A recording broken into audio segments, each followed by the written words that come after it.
Welcome back. You're still watching Daybreak on this 9th day of December 2025. Is today the International Day of Anti-Corruption?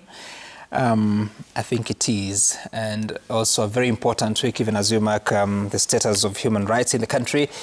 And so many reports that are coming in from different organizations, including both government and non-government institutions.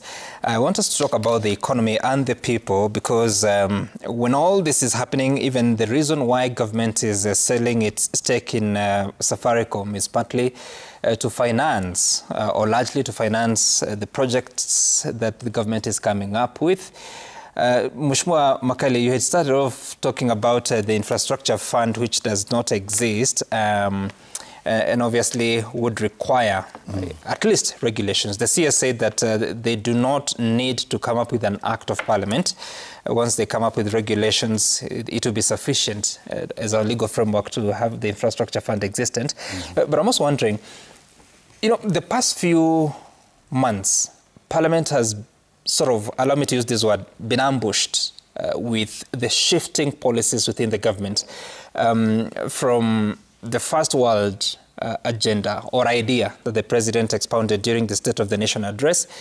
There are several laws that you have passed, including the privatization law, that you didn't know was actually going to feed into the infrastructure fund, which is not existent as you speak.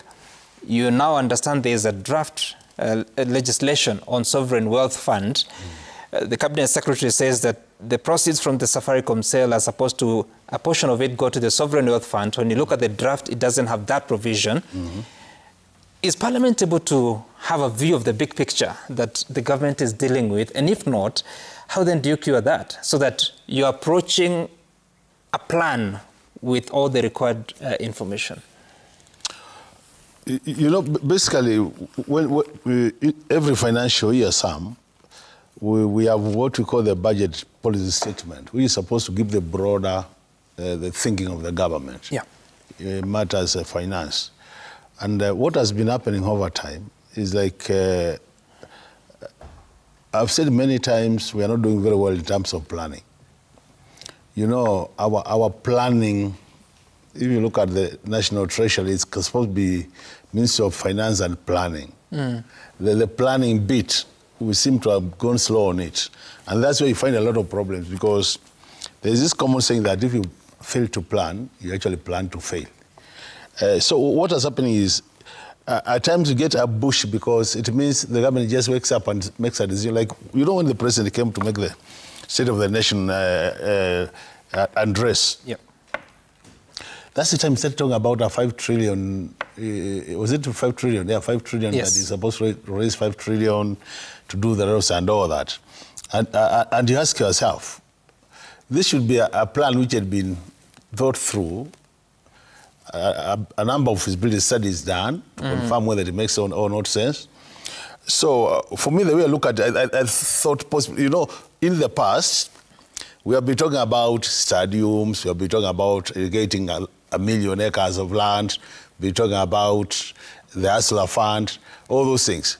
So that now, the way I looked at it is now that those things, now that they are not working, we must get another way of giving Kenyans hope. And the way is now, let's tell them we are now shifting to do the roads. And I think we need to ask the hard questions, Sam. What we had been promised at the time of campaigns, what has been done? And we have said many times, if you just Google, you realize that this government, despite all the CSCs coming here telling us we have achieved this and this, if you go to the implementation matrix, the matrix which is attached to their manifesto, yeah, you realize they have achieved very low, actually minimal. And the question is, because when I listen to a colleague here give us the figures from an accounting perspective, yeah, you can see things are logical. There's a flow of issues. Yes. You do this, you get these results. It's the same story. In programmatic thinking, is if you say I'm going to do this in 1 year, and at the end of the year, you are supposed to tell people, this is what I planned to do, this is what I've achieved, these are the percentages of achievement, and where you have not achieved as per expectation, you provide reasons for not achieving. I think we are not getting that logical flow of the way things should be done from a programmatic perspective. And that's why you see we are all over the place doing things which, but as you are saying, Parliament needs to be also more organized. I think, and since executive business comes to Parliament through the majority leader, I think the majority leader needs to provide that guideline that anything you bring to Parliament should be structured in a way. Like now, I'm so happy that they have opened this Safaricom thing for public participation. And I really want to encourage Kenyans to make presentation of this, because we have two committees which are in charge of this. We have the Committee of Finance and Planning, and we have the Committee of Public Debt and Privatization. It's going to be a joint exercise in terms of public participation. Right. So I really encourage Kenyans to step out, come and make very specific proposals. And I really like what he's presenting here. I think you need to also come and make that presentation to them so that people can differentiate between the market value of a share and this 75% which is behind the scenes that we are not seeing it. Right. And bring it out. Because by bringing it out, then members of Parliament will realize that even if we say yes to it, then you know the normal, the eyes have it, more likely to have it. But Kenyans will have seen that who is doing a disservice to this country, because I think really we need to be fair to this country. Okay. We have said many times, and I like what we said yesterday, we saw very interesting comments that this is our country, we are all Kenyans, we live in this country, and we have no spare country. We can't allow people to go and make this country become like an end of the neighboring countries, and you know what is happening there. So the eyes may have it, but the eyes will see. Yeah, the eyes will see. Okay. So for you, Diana, still on that question, because Kenyans have been invited to make their submissions, like Mheshimiwa is saying here. But there's all this confusion, and there's a very interesting remark that a viewer is sharing, that the beauty of all this different math going on is that we will never blame lawyers only for each seeing the law as very clear from different points of views. Well, in accounting or in numbers, they say that numbers don't lie, but which numbers? So everyone has their own calculation. Which numbers? But Diana, how then do you make a meaningful contribution to some of these issues, especially if you're touching on those two critical funds that are being established? And I look at, Mheshimiwa Makali, I look at the Kenya Kwanza manifesto, in the implementation framework. There's something they had actually said, there would be an infrastructure bank. Yes, let me explain. Okay. An infrastructure fund will be established with initial capitalization from privatization proceeds with a view to progressively reducing the financing of commercially viable infrastructure projects from the budget. It is in the manifesto. But the question I was asking is, Kenyans' involvement, but at the same time, Parliament being able to sort of be better guided, because they're the representatives of the people, Diana. Yes, and I disagree slightly with Honorable Makali. I am of the view, and my reading of the Public Finance Management Act is that a cabinet secretary may establish a fund with the approval of the National Assembly. So any fund must come to the National Assembly, not just the regulations, because this is the only way Parliament okays utilization of resources by a public entity on behalf of the people of Kenya. They are ultimately the holders of the purse. So it can't be just regulation. Right. And why? Because whenever we establish funds, they move away from how the consolidated fund is managed. They move from the ambit of the controller of budget.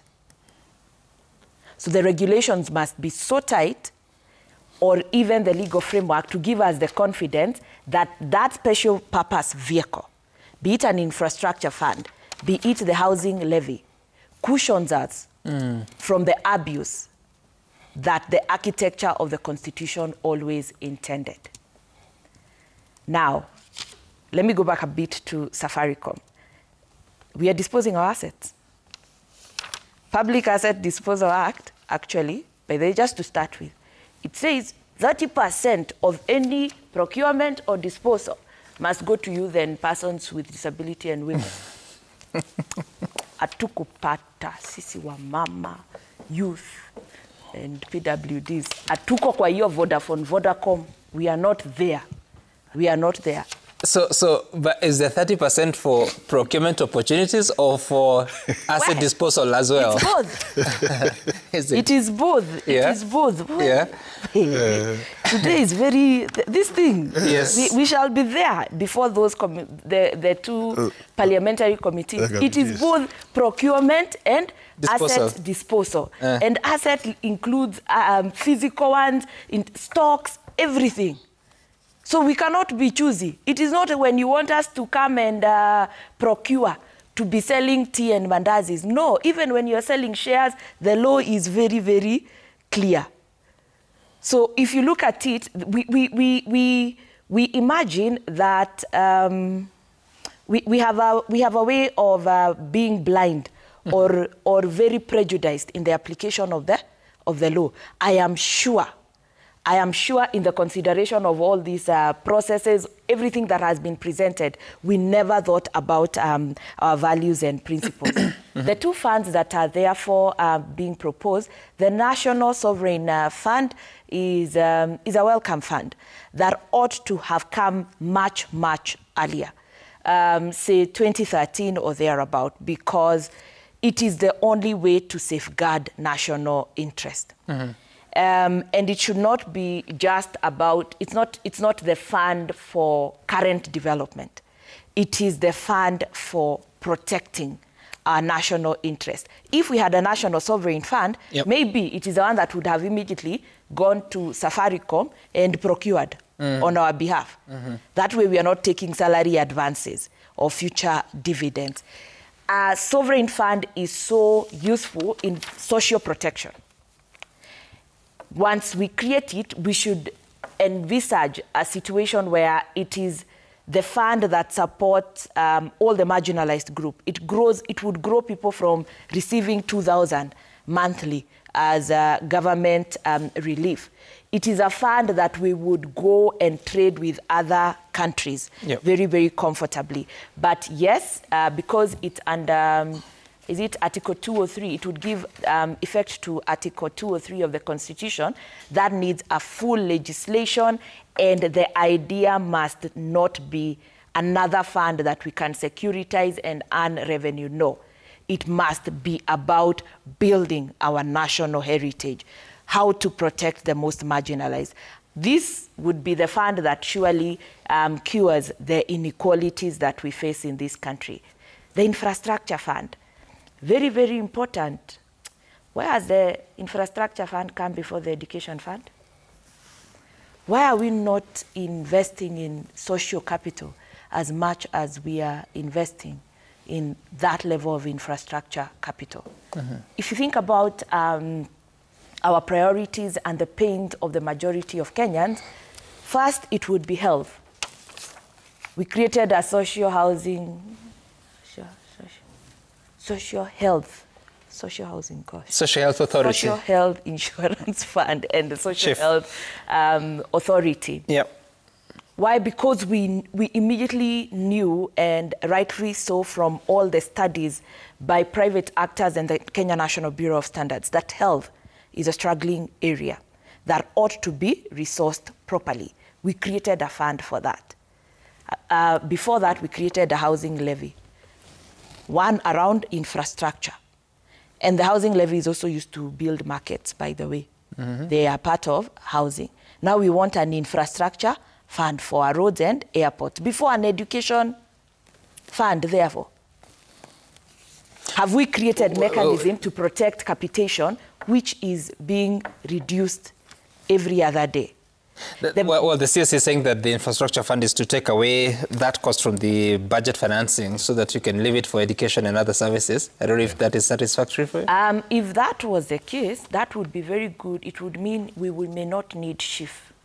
We can also ring fence within the budget, because ultimately that is what would cure the drivers of social growth, health, education, and so on. But even as we create that infrastructure fund, it may ease our budget. It may ease our budget, but it will continue to build on our liabilities around debt. All right. Because right now, we've disposed of a major asset. to create an infrastructure fund when schools are not sure. It's not a gamble. It's not a gamble just to raise revenue by any and all means. And what has happened to other, funds, this one is going to be funded differently, but most of our funds are funded through levies. We've securitized levies that ought to be going into this particular process. Okay. When we pay for fuel, we are told we are financing infrastructure as well. Yep. Why is it not sufficient? And we keep saying, do we really have such a big revenue problem if we were disciplined enough around our expenditure? No. But there is not, being the International Day of Anti-Corruption, and imagine globally they have said this year, unite with the youth. If not with yourself, unite with the youth to fight corruption. What we are doing with all these funds and mortgaging everything we have and disposing our most critical asset.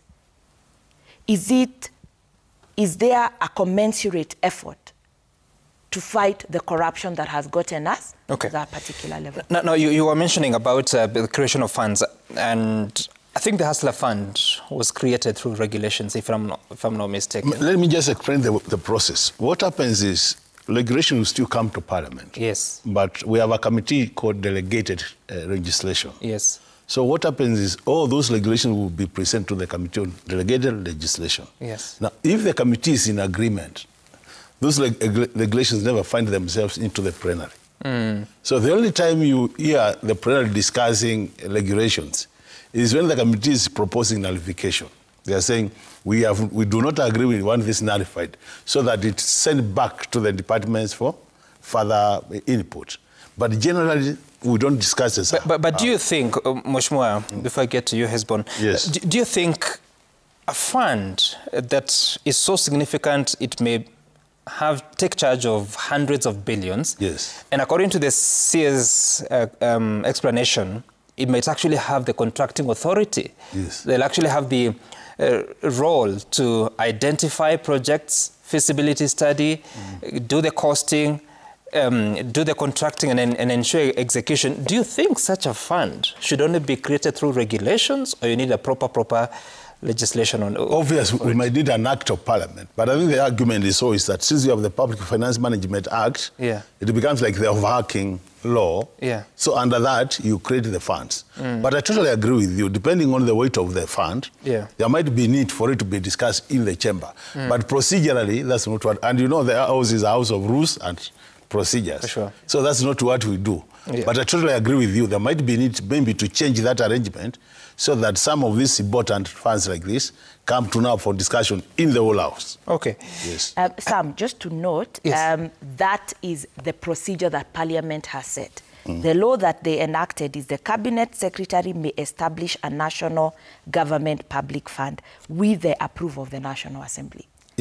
Now when the delegated committee approves, it's assumed that the House... But for us Kenyans, it is every member of Parliament, my member of Parliament must be there. Must have a say. It's how it's been interpreted, and why it is important is because the minute they establish, before they wind up, that entire process must also be regulated by Parliament.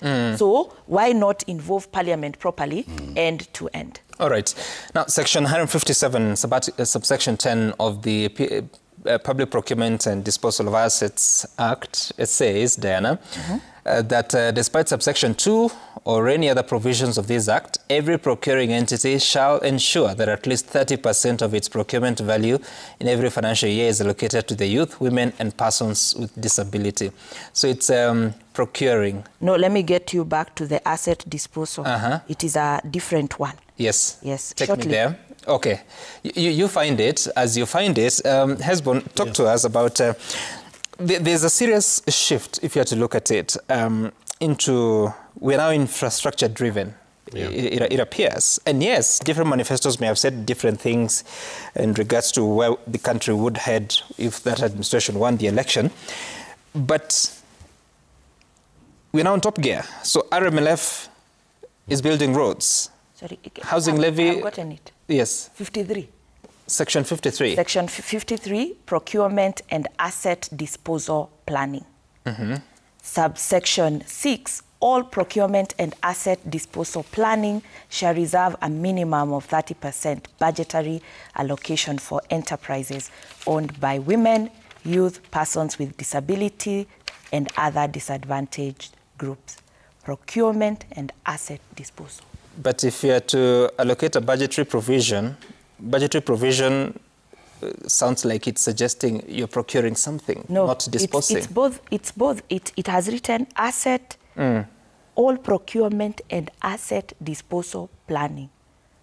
Okay. You said 53 what? 53.6. 53.6. Yes. 30% of the budgetary allocations for enterprises. And okay, well, fine. We can debate about it because there's another non-specific provision that talks about procuring. That comes after. Yes. In the rules of drafting.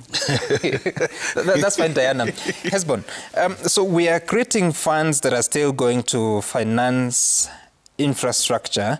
I mean, what informs this at a time that we are told by Oxfam that 46% of Kenyans are now in extreme poverty zone?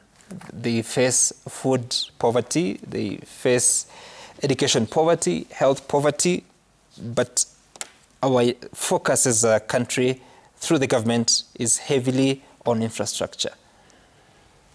I think it's an interesting conversation that we are focusing on infrastructure, but if you look at the Vision 2030, the key anchors were largely in the infrastructure space. I'm not sure we've really kept pace with what needed to have been done. So yes, to the extent that it unlocks the potential of the country to move forward, I think that is okay.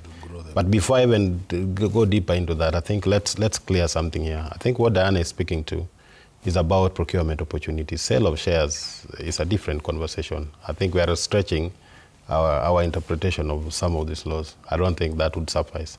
But putting the conversation in the right context, Sam, Kenya's investment in Safaricom is just about 350 billion.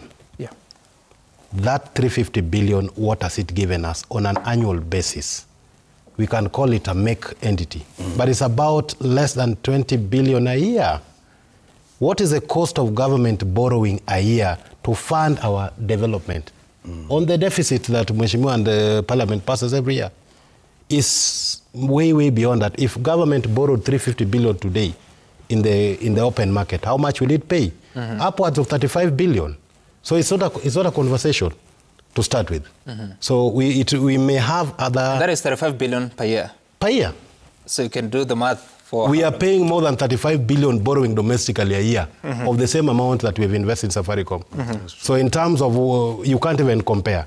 So if the purpose for which we are selling part of the stake in Safaricom is to establish a fund that will take away our infrastructure development and properly structured, then for me that is a worthy investment. And if we can leverage on institutions such as NSSF, which is largely on savings, to be part of the drivers of this fund, then they be the earners of this interest for the purposes of safeguarding the future of our retirees in the years to come. That is something I would support. However, there must be a clear roadmap. It starts with policy and legal foundation. How strongly have we set up the policy and legal foundation underpinning these funds? So we need to look at the Privatization Act that was passed recently.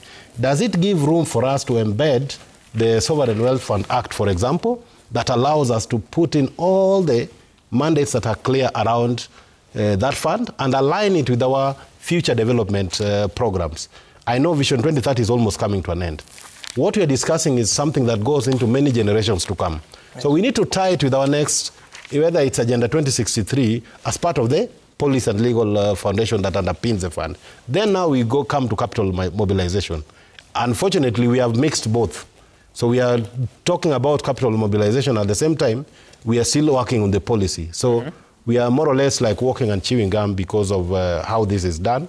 So we may end up with a few missteps. We may end up with a few questions from the public that may end up taking away a very good conversation into certain steps that may not have been done properly, and we'll end up with a situation like what we had with Adani, where something that is noble in structure, but the way in which it is implemented ends up raising more questions than answers, and therefore you end up killing a dream that then spans 15 years. That when you look at the loss to a country, it's more than even the conversation we are having around these figures. So I think it's important that, yes, we focus around this infrastructure, but also appreciate that, can we have commitment, for example, that if we are going the route of hiving off our investment in Safaricom, to what extent are we releasing the funds in the public purse so that then we do not struggle with the funding of education, we do not struggle with funding the key national priorities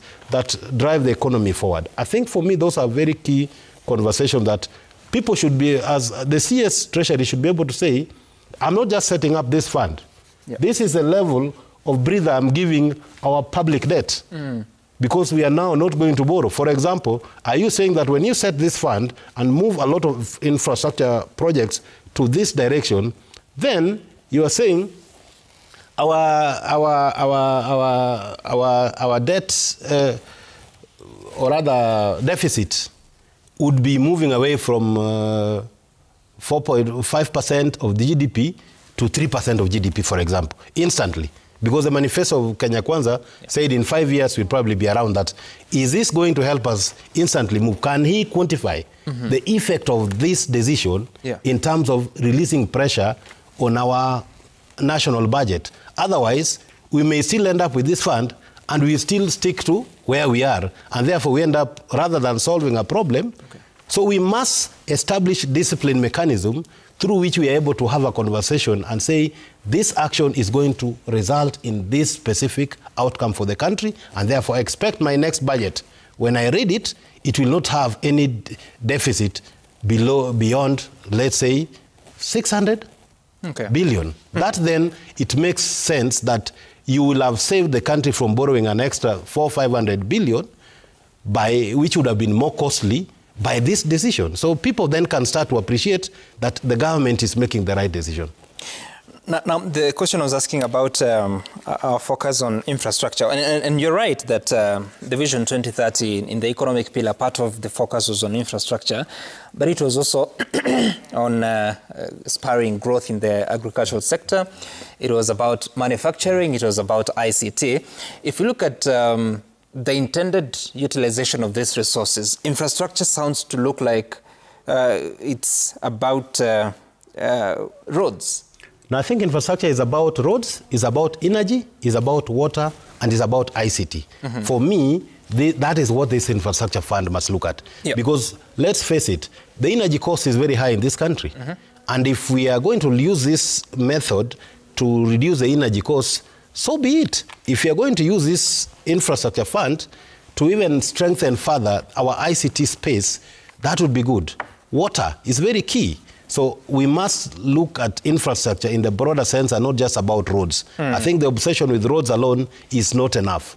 We must ensure that, for example, Mheshimiwa here, we were talking about drought in Ukambani. You can imagine what that would do if that fund was dedicated to opening up that part of the country. The entire northern Kenya, if we leverage on infrastructure fund to open it up for irrigation, for example, how much would we have plowed into our economy?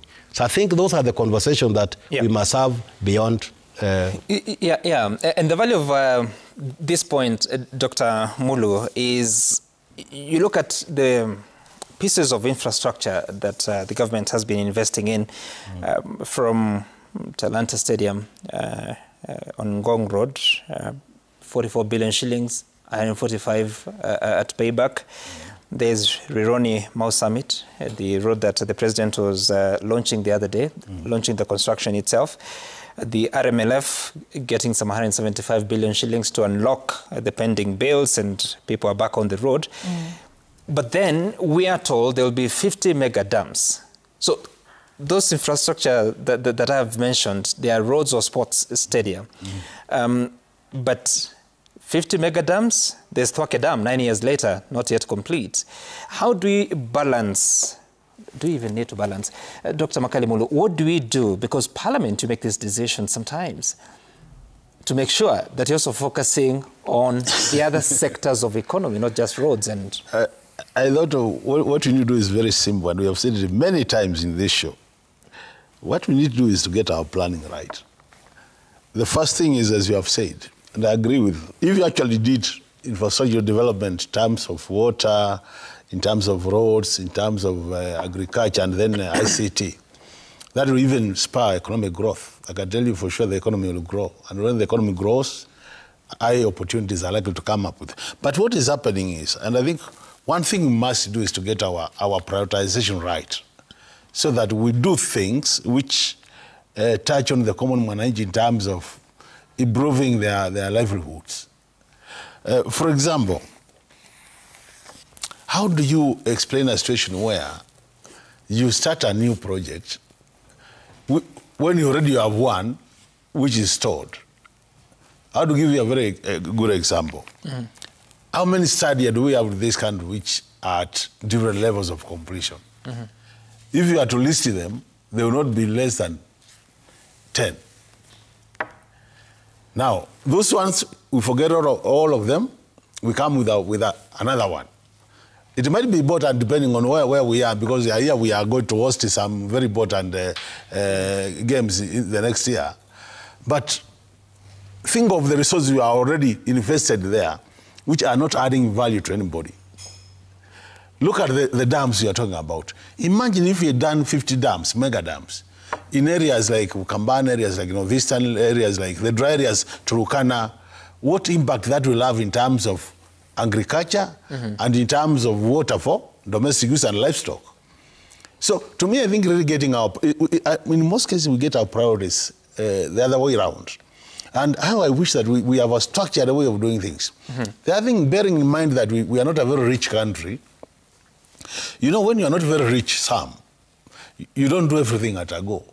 You sit and you say, I have this kind of resources, I will do project number 1 to completion. Then you start enjoying the benefits of that completion. Then you go to project number 2, you clear that. But you know what is happening? At times, that's why you see, at times Kenyans would think that we start this project for the sake of getting our share, and we don't care what happens later. And that's the issue we were saying. The issue of trust. We need to build trust to our people. If you look at some of the reports, the report we are looking at, and you look at the public confidence, what is happening over time, it's actually going down almost to 0. And it will get to a level where you realize that even being saying you are a public servant, people will think you have no reason being alive. You should be dead because you are causing problems to them. So to me, I think we need to get these things right. And I agree that it's a matter of saying, when do we get maximized? In economics, we talk about optimization. When do we optimize our outcomes so that whatever we do, we get the maximum out of it? But in most cases, we're actually minimizing the benefits. We care a little about, do Kenyans get the end product? Or after my pockets are lined up, I really don't care. Life can continue. I think these are the issues, Sam. We have to address, you know, in the Constitution, I said the other day, if you look at the chapter on public finance, there is a term which is like mainstreamed in that chapter, prudent use of resources. I think the word prudent, we are not taking it serious. If we just went back to prudent use of resources, it will mean before you do anything, you have to do the due diligence to determine that what you are doing is of public interest and is going to benefit Kenyans. I think we are not doing that. So that's an area I would want us to move to. And we are saying the other thing... So who does that for Parliament? That should be the budgeting process. The budgeting process is basically that. That as you budget, you should be able to do feasibility studies. You should be able to and these are things we have said many times, that before you bring a project to get into budget, people must have looked at feasibility of that project, must have said, how does it benefit Kenyans, must have said, when do we get the resources? Because on a serious note, you should never borrow for a project which will never be completed. Mheshimiwa Makali, look, you're saying that the prudence can be determined at the budget level, And for sure, because every other departmental committee gets an opportunity to speak to their line departments or institutions. But the intention here by the government is to move out of the budget so that you create all these funds. But you know, even with all these funds, Sam... No, let me just get to the question. How was a decision made to build Talanta Stadium? Was the budget committee aware? Obviously, it must have gone through the departmental committee up to the... Because the money being used to build that one is public resources.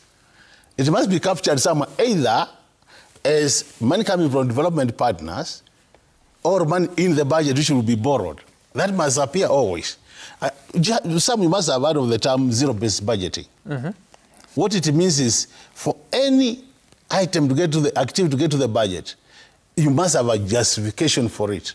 And that's something we have been fighting for, that we talk about it, but we hardly practice it. Because it means the close of business 30th June, everything becomes zero. Then for you to get to the budget, you justify, you say, I want this amount to go to the budget because I'm paying salaries. You tick. I want this amount to go to the budget because we are doing this project, which is important to the country. You tick. And wherever it doesn't make sense, then you leave it out.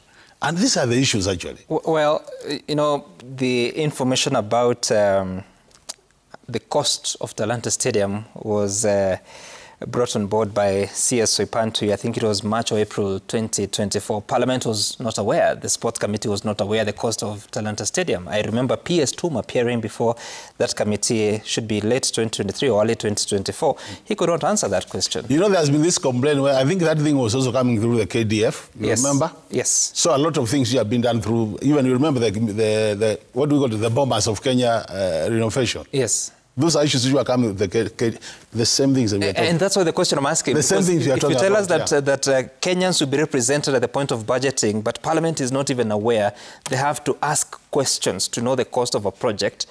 Are we really determining what's prudent? That's impunity. Total impunity. Right. Now, let's listen to sentiments that were made at the event yesterday, at the launch of People's Audit by Okwa Uchumi. Watch. We are also calling on Parliament to move very fast. Start with a motion and ensure that we start securitizing our levies. Levies have been set up because they are a special purpose vehicle. If we deviate from that and must borrow for something else, then surely Parliament must come and take charge of that particular process. There is need for supreme audit institutions such as the Office of the Auditor General of Kenya to engage citizens and civil society organizations in order to enhance audit impact and strengthen overall public accountability. After all, who gives the scorecard at the end of the year on how the budget has been implemented? It is a person who is directly impacted in their lives or in their livelihoods. Come on, let's be factual. Why is it being hidden? Treasury mandarins did not know about this transaction until a few days ago. They did not know. It was structured elsewhere and presented to them. So we need to ask ourselves, why is Vodacom always interested in opaque, non-transparent transactions? Have you ever heard of Safaricom bidding for frequencies in this republic? They have never. Airtel bidded for their frequencies. Imagine it's about your health, about education, about the environment you work in, and about the things you care most about. It's about the state being able to implement the rights, basic needs that are in Article 43 of the Constitution. The current regime, if that entrepreneurship and bottomish continues and is left unchecked, you cannot auction off to yourself what belongs to the people. Well, of course, the report is pretty detailed. It's how many pages? I'm looking at 32 pages of a document that looks at the various sectors, whether it's touching on the socio-economic issues or talking about the question of public debt, the borrowing that has been done, where we started, the trends that you're making so far. Let me ask you, Diana, so this is out, and there has been a series of events that your organization and others have been doing, and especially auditing how public resources are being implemented, but also the value of investment when it comes to how we improve the status of people's lives in Kenya. But we still seem stuck. What are your thoughts on what exactly needs to be done to bring all this information to the attention of decision makers that would actually change the tide? I don't know, because when we speak to duty bearers in government, the executive, they know the problem. It is a governance problem. And it's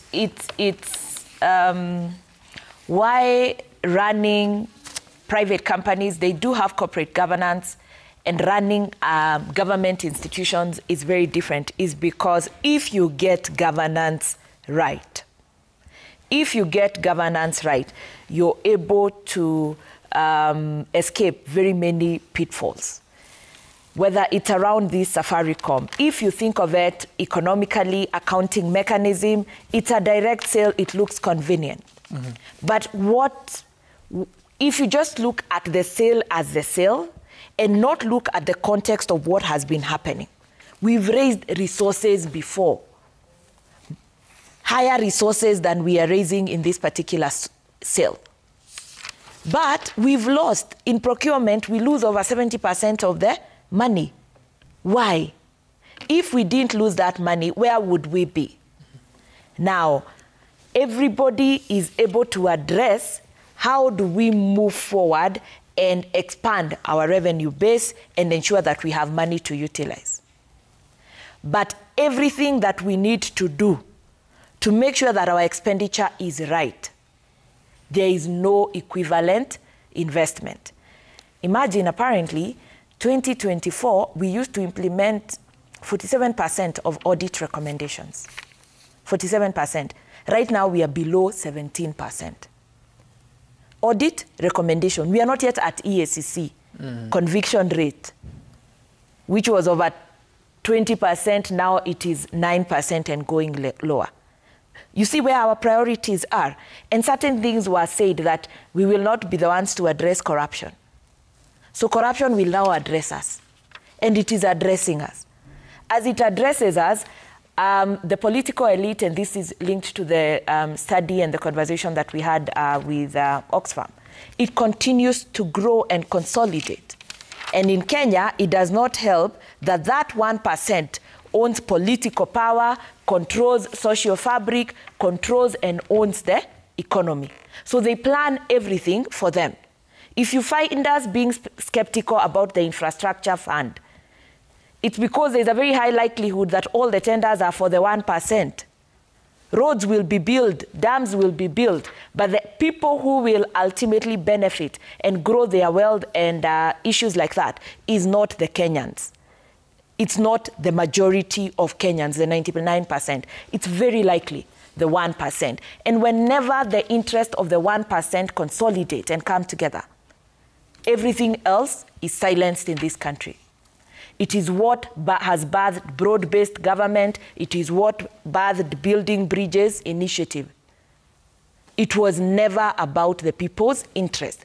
And whereas those particular formation initially come from protest, or people have been killed, there's a national conversation. Quickly, that is lost. And when we finally complete our other audits, it will be very clear that our political elite, who are also the economic elite, have really extracted and are not interested in resolving the problems of the ordinary Kenyans.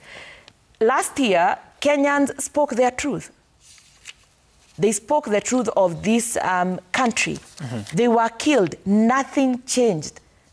All we ask the president is, please, as you implement your manifesto, your bold manifesto that most of the ordinary Kenyans connected with, address corruption. People in your cabinet daily tell stories of how much wealth they have amassed by just being appointed into government. What business is that? And this report is historical. When I say 1%, it is all the successive governments that laid a foundation, including the Degwa report on conflict of interest, that in 1974, civil servants decided they are the only ones with the intellect and the ability to raise capital to do business operations with government. That laid a very, very bad foundation that continues to be utilized. We point to the different institutions and how they have been failing us, and it's not captured there. The Auditor General says one of the things that her and her officers would like from Kenyans, and especially from government, is motivation. That every day they audit, they see what is going wrong, but their audit recommendations are ignored over and over again. When we keep ignoring things that are supposed to strengthen our democracy, make our development sustainable, reduce inequalities, for what? For what? For the next headline that I closed this dam, that I opened this stadium. And you know, it's usually very clear. The Jamhuri Day will be in this area, there will be a stadium, we will go launch it, it will be painted. You go there 6 months later, you will wonder whether citizen cameras had a problem with that stadium. It's so faulty. Something is very, very wrong with our ethics. So Diana, what are Kenyans supposed to do? Kenyans must change their character as voters, ultimately. Right now, we hope the government can listen and undertake a process of correcting. As that happens, Kenyans must surely change the quality of leadership that we have. Because Parliament and all parliamentarians who were there yesterday, they agreed that Parliament is significantly weakened and captured. They rubber stamp, they idolize the presidency. If they did their work of representing us, the interest of people they listen to, not the ones as they give bursary, they are listening to them. And they have a very good system of being able to harvest views from the people. So we must first nudge Parliament to do the right thing. I will call it a nudge. But ultimately, we must change the quality of leadership. Okay. We have shown the cost of it. We hope other people will join us. And I was very delighted by the Kenya Bankers Association that said they are concerned with where we are. Sam, let me just underscore. Government has power, dominates in very many ways. How it has dominated our economy with corruption and taking up all the credit available for development. Even if we build those roads, there won't be people who can buy vehicles to transport goods. It will just be the 1%.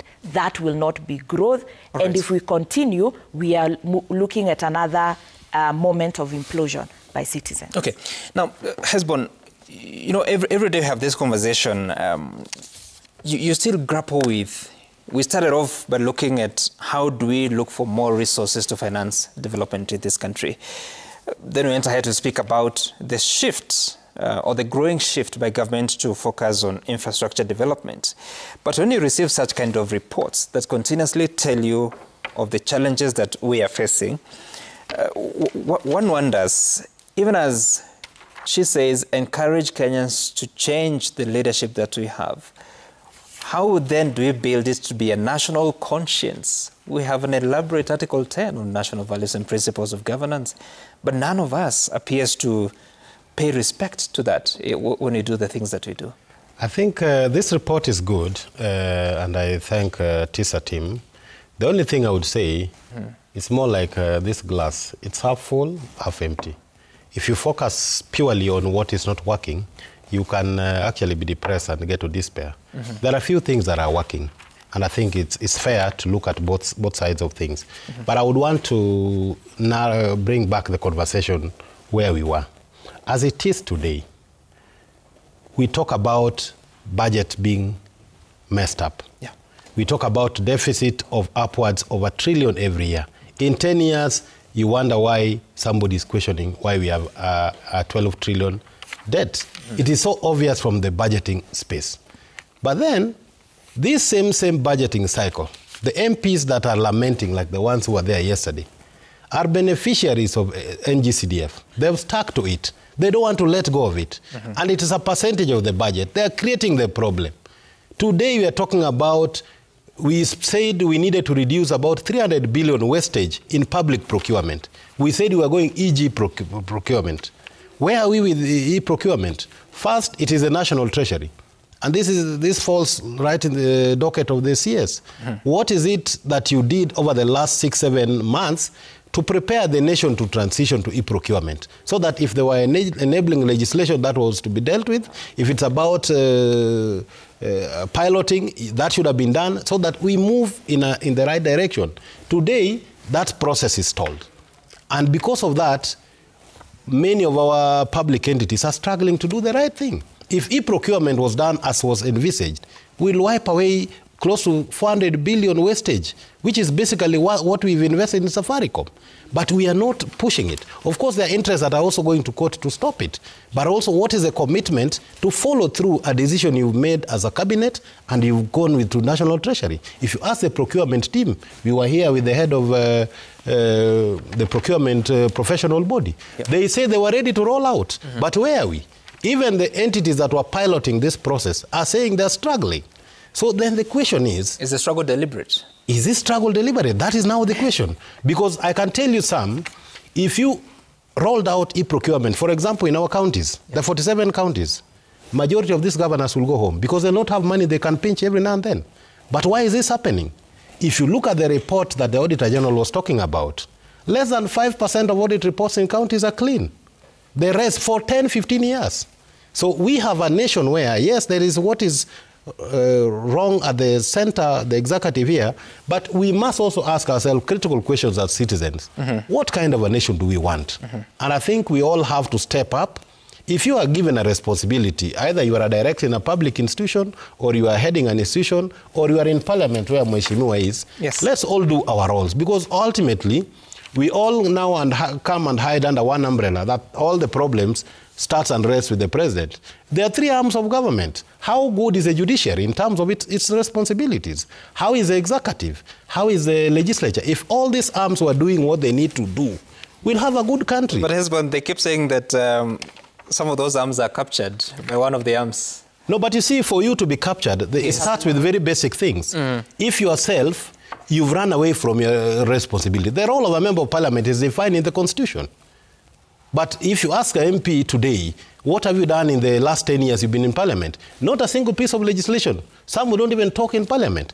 But they will measure their performance on how they distribute CDF, which is not their mandate. And because of this, then now the next thing comes.